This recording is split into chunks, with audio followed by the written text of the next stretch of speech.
On the evening of my only son's wedding beneath the glowing chandeliers of the Waldorf Astoria ballroom, I found myself searching for my name card among the polished rows of crystal glasses and silver cutlery. The place smelled of roses, and champagne money had been poured into every corner. Guests in tuxedos and sequined gowns murmured about stock portfolios and summer homes in the Hamptons. I tugged at the sleeves of my old navy suit, pressed as best as I could. It wasn't new, but it was clean. My name is Daniel Whitaker. I'm 62 years old, a carpenter from Detroit. My wife Claire passed away 20 years ago. From that day forward, I worked my hands raw to raise our boy Marcus on my own. Tonight was supposed to be the reward for decades of sacrifice. Tonight I was supposed to take my rightful seat as the proud father of the groom. But instead I stood staring at a card that cut me deeper than any saw blade ever had. Daniel Whitaker, staff table, table 19. Tucked behind the servers next to the DJ booth, far from the Davenport family with their jewels and politicians, and far, far from my son at the head table. My throat tightened as laughter rang from the bar. Surely this was a mistake. Surely someone had placed the card in the wrong place. I picked it up carefully, like it might burn me, and turned toward the front. That's when she appeared, Alicia Davenport, my new daughter-in-law. Her gown sparkled like it was stitched from starlight, her diamond tiara catching the light of the chandeliers. But her smile, sharp, brittle, cut deeper than glass. Daniel, she cooed, her voice carrying just enough for nearby guests to hear. I see you found your seat. I swallowed, keeping my voice low. There must be some mistake. This says, staff table. I'm family. Her laugh tinkled through the air, brittle as breaking china. Oh no, no mistake. I thought you'd be more comfortable back there. You know, with people who actually work for a living. The words stung worse than any physical blow. I steadied myself. Alicia, I'd like to sit with my son. With my family. Your family? She tilted her head, eyes gleaming with malice. Marcus's family is at the head table. You, well, you're different. Murmurs rose around us, subtle, amused, cruel. I straightened my shoulders, ignoring the burn in my chest, and started walking toward the table 3 where Marcus's grandmother had waved at me earlier. There was an empty chair waiting. My chair. But Alicia wasn't finished. As I reached for it, she gave a tiny nod to the security guard standing by the wall. He stepped forward, silent as a shadow, and whisked the chair out from under me just as I began to sit. I crashed onto the marble floor. Hard. The sound echoed like a gunshot through the ballroom. Gasps scattered, followed by the worst sound of all, stifled laughter. For a moment I lay there staring at the ceiling, painted with angels and gold. My ribs ached, but it was nothing compared to the humiliation burning in my chest. I pushed myself up slowly, deliberately, the way a man stands when life has tried to knock him down before. Alicia loomed over me, flawless and radiant. Her voice dripped with poison disguised as honey. Stay where you belong, Daniel. She smiled wider. With the help. The quartet stopped playing. Guests whispered behind champagne glasses. My son Marcus rushed toward me, his face pale. Dad, are you okay? What happened? Just a stumble, son, I said, brushing dust from my jacket. I wouldn't let him see how deep the cut went. But in that instant, I understood this wasn't an accident. This was war. Have you ever been humiliated in front of others like this? Share your story in the comments and let us know where you're watching from. Your voice might help someone else going through the same pain. When I tell you that moment on the marble floor burned more than broken ribs ever could, I mean it. But humiliation never comes alone.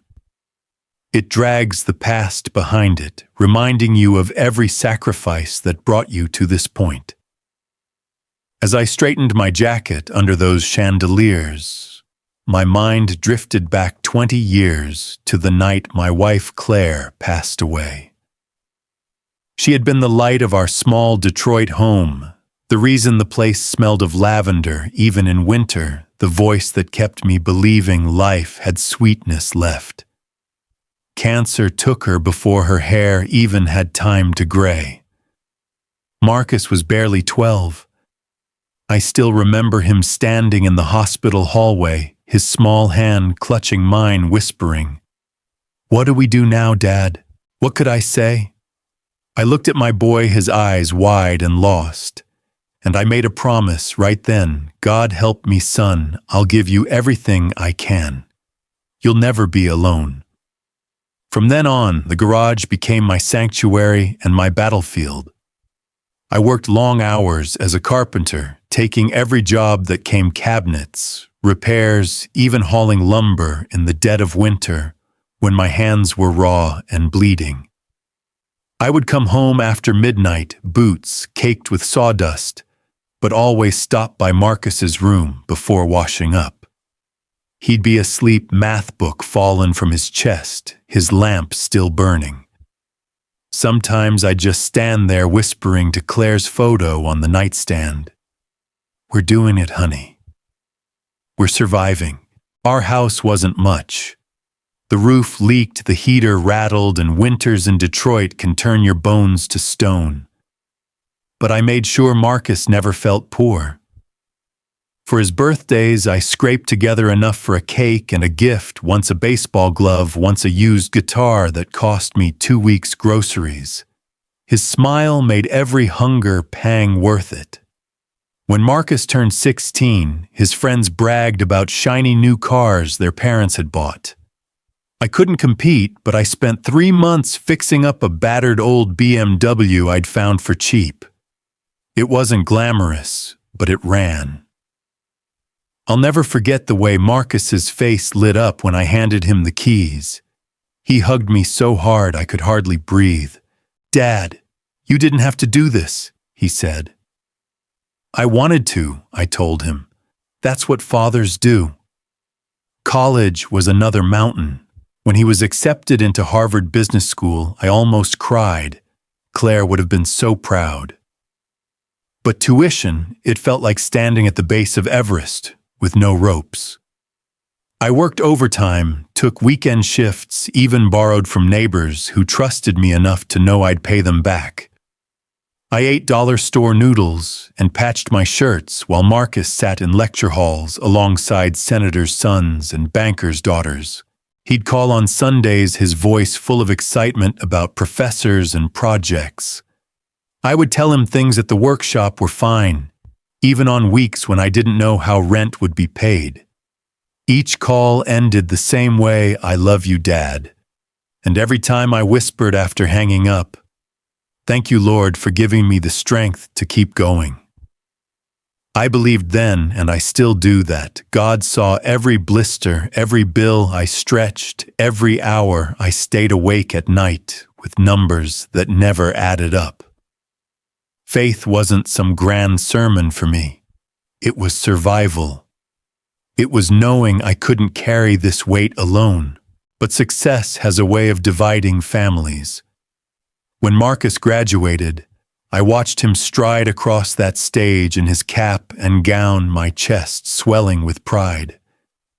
Afterward, he told me, "Dad, I couldn't have done this without you." I thought that bond was unbreakable. Then Alicia came into his life. She swept in like a storm of perfume and polished nails, with her Ivy League friends and weekends in the Hamptons. Marcus started missing Sunday dinners. He traded our cluttered little kitchen for rooftop cocktail bars in Manhattan. And slowly I saw the distance grow. The more time he spent in Alicia's world, the smaller my world seemed to him. Still, I kept quiet.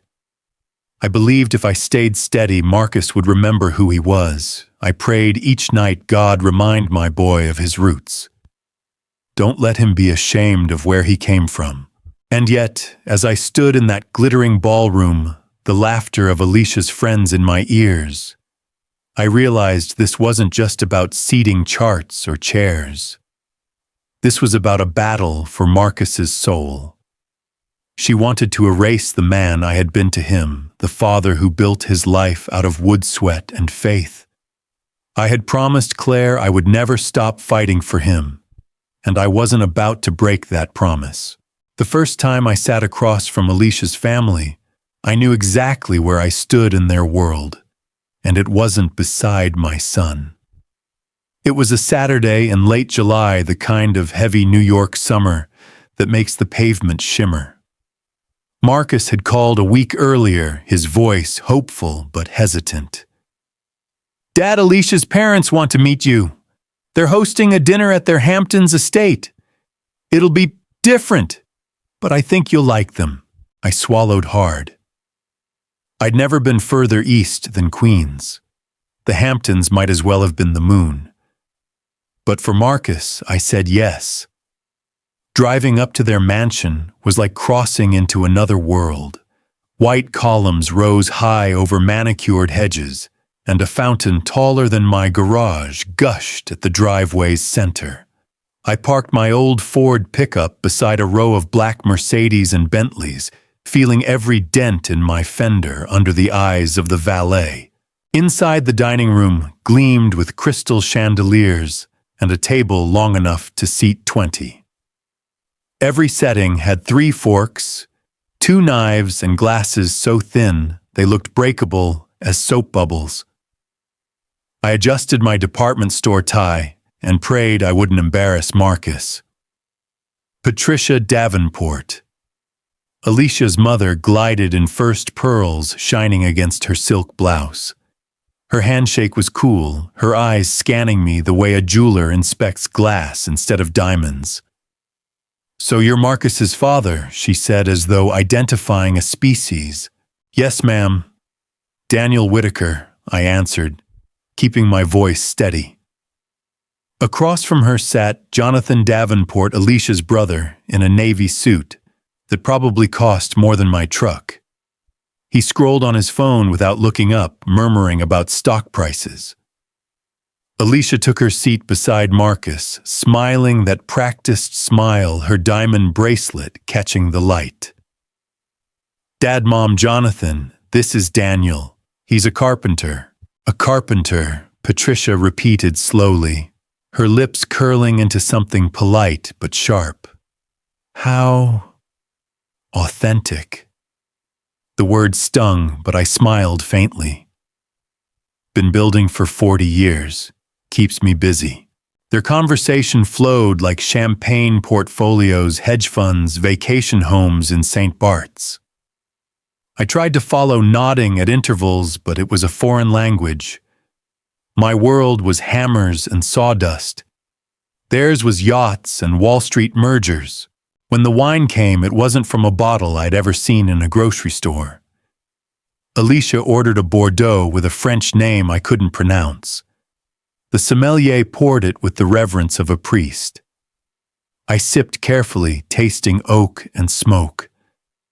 To me, it was just wine. To them, it was status. Dinner arrived in tiny portions, lamb arranged like artwork sauces swirled into patterns.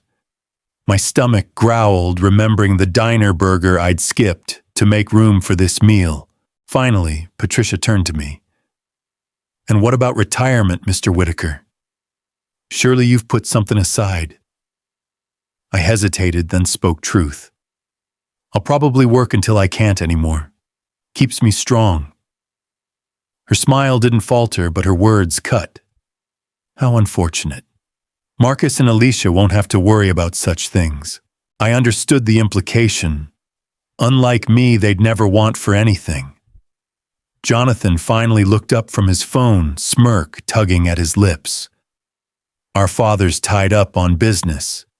But don't worry, you'll meet him at the wedding. He'll adore you." The table chuckled softly, except Marcus. He glanced at me uneasy.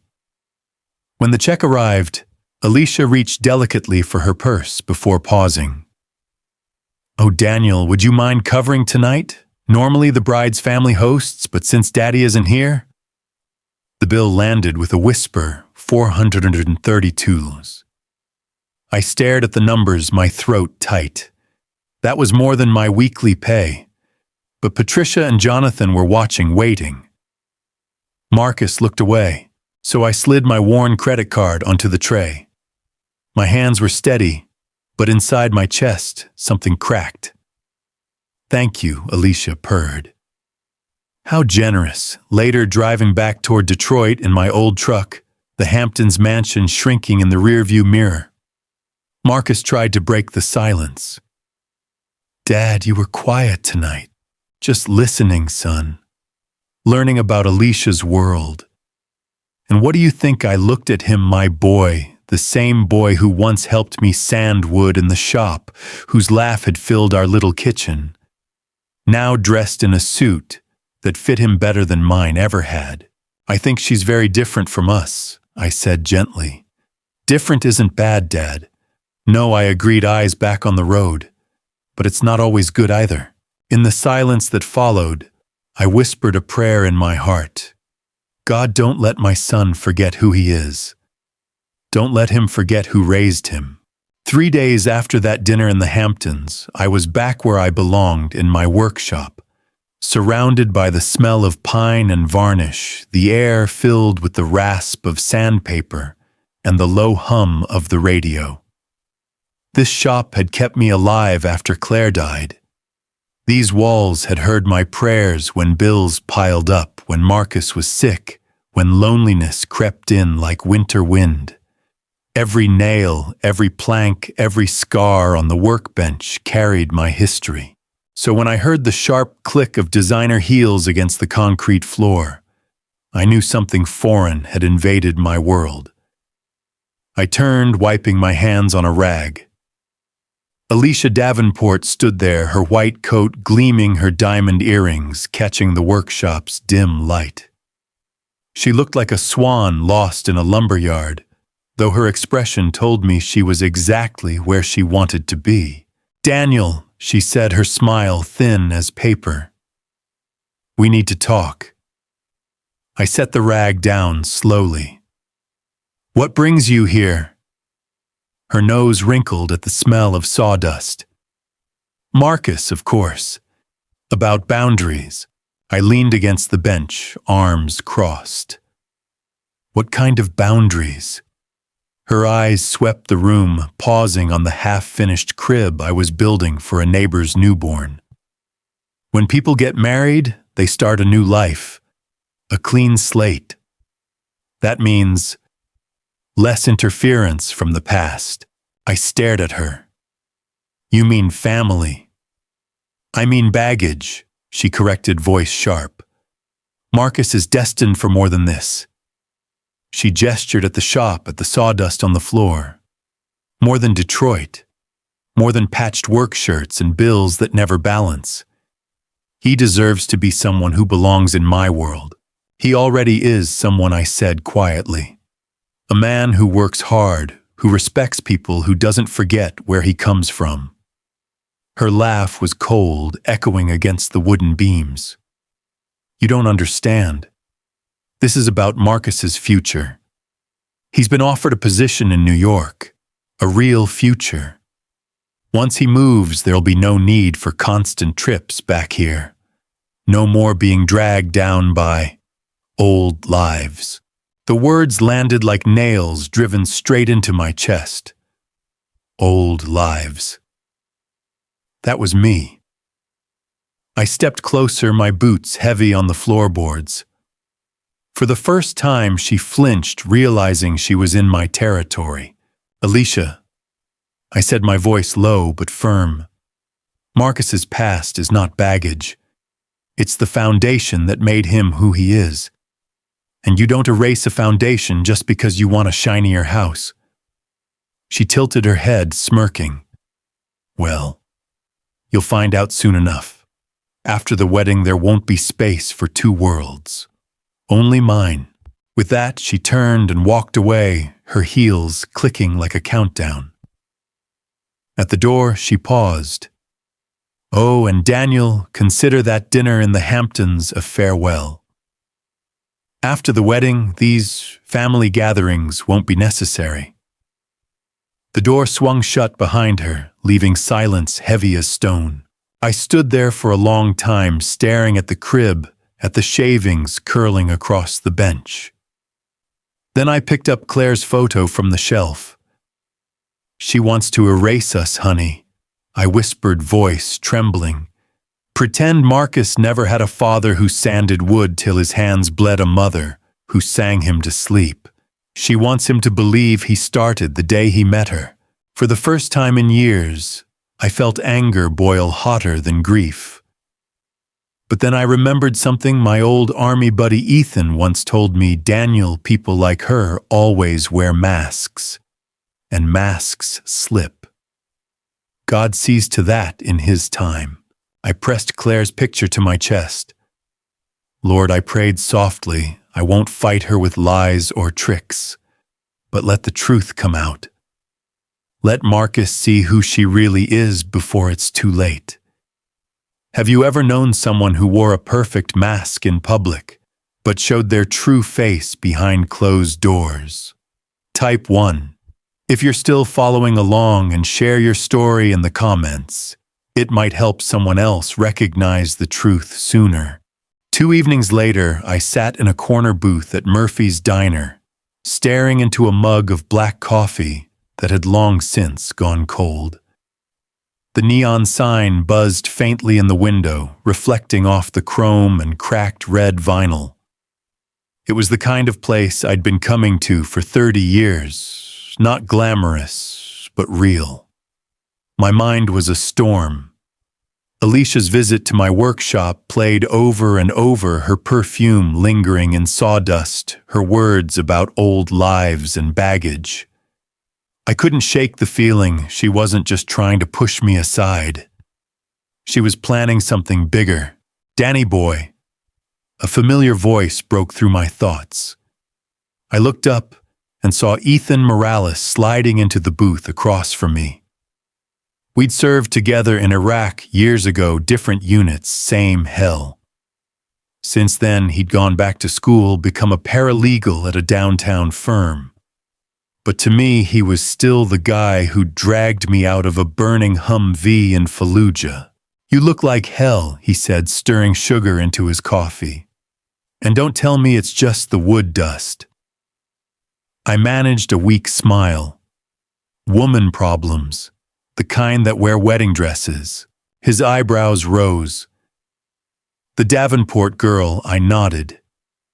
She came to my shop, told me straight out that once she marries Marcus, there won't be room for me in his life. Said I'm baggage. Ethan leaned back, whistling low. Daniel, you don't know who you're up against. What do you mean? He reached for his phone, scrolling. My firm had a case against her firm Davenport and Sloan last year.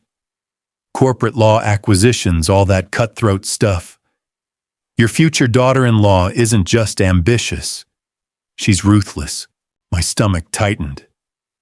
Ruthless, how Ethan set the phone down, his eyes dark. 3 months ago, she convinced an old gallery owner in Manhattan to sell under pressure. Promised him his legacy would be protected. 2 weeks later, the building was gutted. They put up a luxury hotel instead. The man's son tried to fight it, lost everything. Alicia was the one who drafted the papers. I swallowed hard. That's not all, he continued.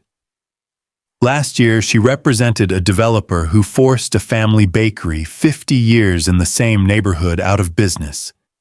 She argued the lease was invalid. The bakery's owners were left with nothing but debt, and she didn't blink once in court. I stared at the Formica tabletop, tracing the scratches with my finger. She sees people as obstacles. Ethan nodded grimly. Exactly. Obstacles or assets. Nothing in between. Marcus, to her, he's an asset. Clean-cut engineer, Ivy League grad, perfect for her brand. The only obstacle left, he gestured at me. Oh, wampakum. Is you. For a moment, the diner felt smaller, the air heavier. The jukebox clicked, but no song played. So what do I do, Ethan?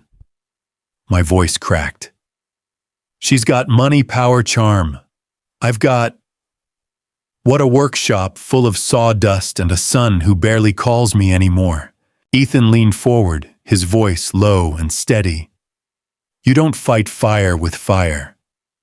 Women like her, they burn themselves out. All you have to do is wait for the mask to slip, because it always does. And when it does, Marcus needs to see you standing there steady as a rock. Not fighting, not begging, just being the man you've always been. I closed my eyes, the weight of his words pressing down. Wait for the mask to slip. And Daniel, he added his hand, gripping my shoulder, like he had in the desert years ago. Don't forget, maybe God lets masks fall at just the right time. Trust him on that. The words sank deep. Maybe God was still at work, even here in this greasy diner on 8 Mile Road. I left Murphy's with something I hadn't felt in weeks.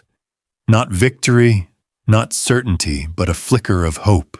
The night before the wedding, I sat at my kitchen table, staring at the suit I'd laid out pressed as best as I could manage. The clock ticked past 11, the house silent except for the hum of the old refrigerator. My phone buzzed across the table. Marcus. I answered quickly. Son. His voice cracked raw. Dad. Can you come over? I need to talk.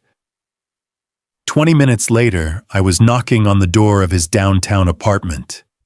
When Marcus opened it, he looked nothing like a groom on the eve of his wedding. His shirt was wrinkled, his hair uncombed, and his eyes were rimmed with red. Inside, everything was pristine. White leather couch, glass tables, abstract art on the walls, Alicia's world written in every detail. But Marcus looked like a guest in his own home. He poured himself coffee with shaking hands and sat across from me. Dad, what if I'm making a mistake? I stayed quiet, letting him breathe. It was the question I'd been waiting to hear. He rubbed his face. She doesn't like it when I talk about our old neighborhood. She says it makes me sound limited.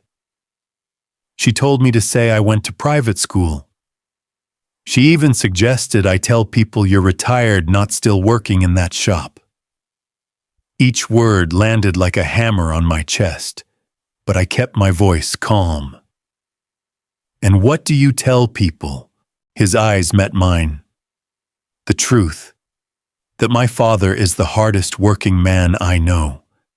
That you raised me alone, sacrificed everything so I could have chances you never had. His voice wavered, but she looks at me like I've embarrassed her when I say it. I leaned forward, gripping his shoulder. Marcus, do you remember when you got that scholarship to Harvard? A faint smile tugged at his lips. You told me I earned it, but to never forget where I came from. And do you remember why? He nodded slowly. Because where we come from doesn't define our limits, but it defines our values. I squeezed his shoulder. Exactly. The question isn't whether Alicia loves you, son. It's whether she loves who you truly are, or just who she wants you to become. He stared into his coffee for a long time, silent. I saw the boy who used to hand me wrenches in the shop, the teenager grinning behind the wheel of that beat-up BMW, the young man who hugged me after graduation. and now a man standing at a crossroads, torn between truth and illusion. Finally, he whispered, "I don't know what to do, Dad. You don't have to decide tonight. But tomorrow, when you're standing at that altar, ask yourself one question. Does this woman make you want to be a better version of yourself or a different person entirely?" His eyes welled, and for the first time in years, he let me pull him into an embrace. My chest ached with memories of holding him as a boy after nightmares. As I kissed the top of his head, I prayed silently. "Lord, guide my son. Let him see clearly. Let truth shine brighter than diamonds or chandeliers. And if he falls, help me be there to lift him up again." Driving home through the empty streets of Detroit, I felt the night air crisp through the window. For the first time in weeks, my heart carried not just worry, but a fragile peace. Maybe Ethan was right. Maybe God really did let masks fall in his own time. Morning broke clear, and cold sunlight spilling across Detroit like a promise. I had barely slept, but when I slipped into my navy suit and tightened my tie, I felt steady. The silver chain around my neck carried Claire's wedding ring, my anchor, my reminder of vows once spoken and promises still kept. St. Andrew's Cathedral stood proud in the heart of downtown, its stone walls older than most of the city-stained glass windows glowing in the morning light. Ironically, Alicia had chosen it for its grandeur, not realizing it was the very church where Claire and I had once exchanged our vows. When I stepped inside, memories rushed me, Claire's laugh echoing under these arches, Marcus toddling down the aisle in his first pair of shiny shoes. I whispered under my breath, "You'd be proud today, honey. Whatever happens, I'll be here for him."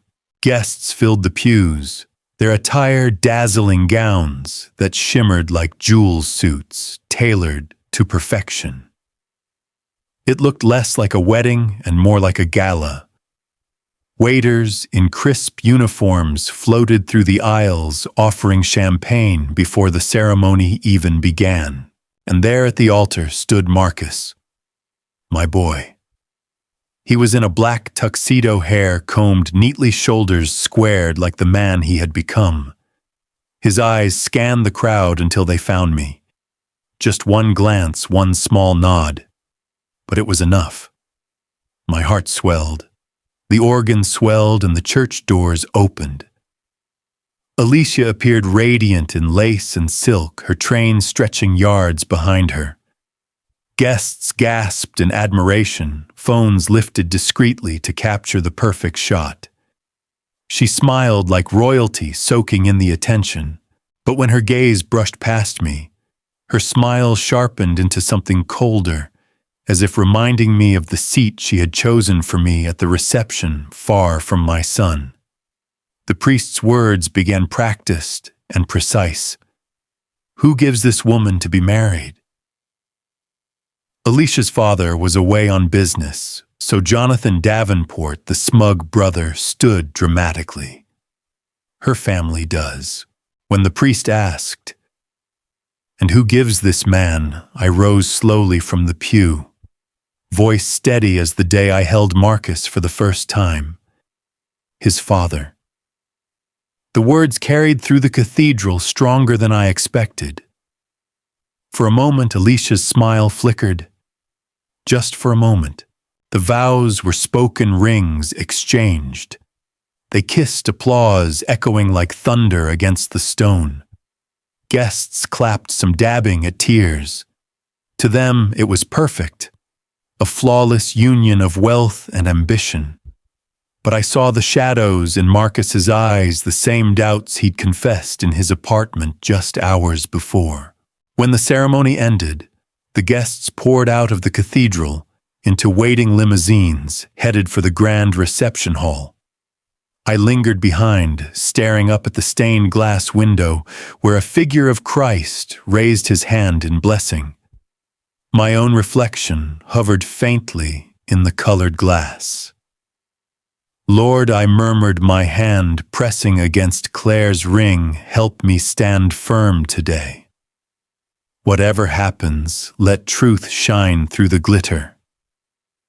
Don't let my son lose himself. Then I stepped into the sunlight, heading toward the ballroom where the real battle would begin. The reception hall at the Davenport Grand Hotel looked like a palace built to impress kings. White roses cascaded from crystal vases as tall as children. Gold-trimmed chairs sparkled beneath chandeliers the size of small cars. A jazz quartet played softly from the corner, while waiters in black ties glided between tables carrying champagne flutes that cost more than my week's groceries. It was dazzling, yes, but it wasn't home. I followed the stream of guests through the grand entrance, my eyes searching for my name card among the family tables. Table 2. Marcus's grandmother sat there, her hand patting the empty chair beside her, as if saving it for me. For a brief, foolish moment, I believed that was where I belonged. Then I found my card. Daniel Whitaker, Table 19. Tucked in the far back near the kitchen doors, wedged between the photographer and the catering staff. The help. My throat tightened. 20 years of raising my son alone, every scar on my hands, proof of sacrifice. And here I was, exiled to the corner like an unwanted guest at my own son's wedding. The photographer glanced at me with sympathy. "You must be Marcus's father," he said quietly. Before I could answer, Alicia appeared in her gleaming gown, diamonds dancing against the lights. Her smile was wide enough for the room to see, but her eyes locked on me with sharpness only I could feel. "Daniel, you found your seat," she said sweetly. "There must be some mistake," I replied, holding up the card. "This is with the staff. I'm family." Her laugh tinkled like crystal shattering. "Oh, no mistake. I thought you'd be more comfortable here, with people who actually work for a living." Whispers rippled nearby. Some guests chuckled into their glasses. Others shifted uncomfortably, not sure whether to laugh or look away. I steadied my voice. "I'd like to sit with my family, Alicia." She tilted her head, eyes sparkling with malice. "Your family, Marcus's family, is right over there." She pointed toward the head table where senators and executives toasted with vintage champagne. "You, Daniel, are different." I looked across the room. Table 2 still had an empty seat beside Marcus's grandmother. My seat. My heart pounded, but I lifted my chin and began walking toward it. Marcus's grandmother looked up, smiling warmly. "Daniel, dear, we saved you a chair." But Alicia moved swiftly, her train sweeping across the marble like a blade. She positioned herself between me and the chair, her smile never faltering. "Daniel," she said loudly enough for half the room to hear, "I really think you'll be more comfortable at your assigned table." "I'll sit with my family," I answered firmly, reaching for the chair. That's when it happened. With a practiced signal, she nodded at a nearby security guard. Just as I lowered myself, he whisked the chair away. The marble floor met my back with a crack that silenced the quartet mid-song. Gasps echoed through the hall. For one breathless moment, time stopped. Then came the laughter, nervous at first, then sharper, crueler. My ribs screamed, but the pain in my chest cut deeper. Not from the fall, from the humiliation. I pushed myself up slowly, deliberately, the way a man stands when life has knocked him down before. My jacket was askew, my dignity bleeding, but I refused to bow. Alicia loomed over me, radiant and cold. Her words sliced through the silence. "Stay where you belong, Daniel." With the help. The hall erupted into whispers. Guests covered their mouths with manicured hands. Others leaned closer to catch every detail of the scandal unfolding before their eyes. Marcus rushed forward, his face pale. "Dad, are you okay?" "What happened?" "Just a stumble, son," I said, brushing the dust from my suit. My voice was steady, though my heart thundered. I wouldn't let him see how deep the wound went. Alicia placed her manicured hand on Marcus's arm, her tone dripping false concern. "Your father seemed dizzy. Maybe the excitement was too much for him." Her lie was silk-wrapped poison, delivered with such ease it almost sounded like truth. Almost.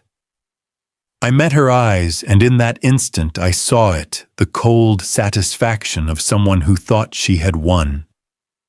To her, I wasn't just on the floor. I was beneath her. The room buzzed with uneasy energy. The photographer hesitated, camera halfway, raised uncertain if this moment belonged in the album. The string quartet shuffled bows, poised, waiting for a signal to resume. Then I heard them. Heavy footsteps, slow, deliberate echoing across the marble like a drum beat. The crowd turned as a tall figure entered the hall, silhouetted against the golden light of the doorway. Silver hair gleamed under the chandelier, his posture straight military, even in civilian clothes. His eyes swept the room, narrowing as they fell on me, a man rising from the floor, his dignity bruised, but unbroken. The color drained from his face. His voice, hoarse yet commanding, carried across the silence. "Dear God," he whispered. "Sergeant Whitaker." Gasps rippled through the hall. Heads swiveled from him to me, confusion and curiosity sparking like wildfire. Alicia's triumphant smile faltered. For the first time that day, I saw fear flicker in her eyes. Because the man standing in the doorway was none other than Richard Davenport, her father. The titan of real estate. The man I had carried on my back through enemy fire 20 years ago in Fallujah. And in that moment, everything she thought she knew about power began to crumble. The silence in the reception hall was heavy, thick enough to hear the chandeliers hum above. All eyes locked on Richard Davenport as he stepped further inside, his polished shoes clicking against the marble. He was older now, silver hair, deep lines carved into his face, but his presence carried the same authority I remembered from the desert. His gaze never left mine. "Sergeant Whitaker," he repeated louder this time, his voice carrying across the stunned crowd. "It's really you." The whispers rippled, guests leaning to one another, confusion written across their jeweled faces. Alicia's smirk vanished. She blinked at her father, her painted lips parting in disbelief. "Father, you know him." Richard's eyes snapped to her sharp as a blade. "Know him," his voice cracked with something between anger and awe. "This man saved my life." Gasps burst around the room. Even the quartet lowered their instruments. He turned back to the guests, his voice steady, commanding the space like a battlefield briefing. It was 2003. Fallujah. Our convoy hit an IED. My Humvee flipped, caught fire. I was trapped under the wreck, bleeding out, the flames closing in. And this man, he pointed straight at me, ran through enemy gunfire, pulled me free, and carried me 300 yards to safety. The room fell completely still. Crystal glasses trembled in hands. Someone dropped a fork, the clatter echoing. I wouldn't be standing here today if not for him. Richard continued, emotion tightening his throat. I would never have walked my daughter down the aisle. My chest tightened at his words. I never spoke of that day. For me, it was duty. For him, it was life. Alicia's face drained of color. I didn't know. You didn't want to know, Richard cut in sharply. His voice was steel. You looked at him and saw a mechanic, calloused hands, worn suit, so you assumed he had nothing worth your respect. He shook his head, fury flashing in his eyes. And 5 minutes ago I watched you humiliate him, the very man who gave me the chance to live this life. The room buzzed with shock. Guests who had laughed at my fall now shifted uncomfortably, shame blooming in their eyes. Marcus stood frozen between us, his face a storm of emotions. Slowly he turned toward Alicia, his voice trembling. You made him sit with the staff. You pulled away his chair. You lied to everyone here. Marcus, please. Alicia stammered, her voice cracking. I didn't know, I swear I thought. He stepped back from her touch, his eyes shining with tears. You thought my father was beneath you. You thought erasing him would make me more acceptable. His voice grew stronger. But my father is the most honorable man I've ever known. He raised me alone. He sacrificed everything for me. And you, his jaw tightened, you tried to erase him like he was nothing. A murmur of agreement swept through the crowd. Heads nodded. Eyes narrowed at Alicia. The tide was turning. Richard placed a hand on my shoulder, his grip firm, full of gratitude that words could never cover. Sergeant Whitaker, I owe you my life, and I will never let anyone diminish you again, least of all my own daughter.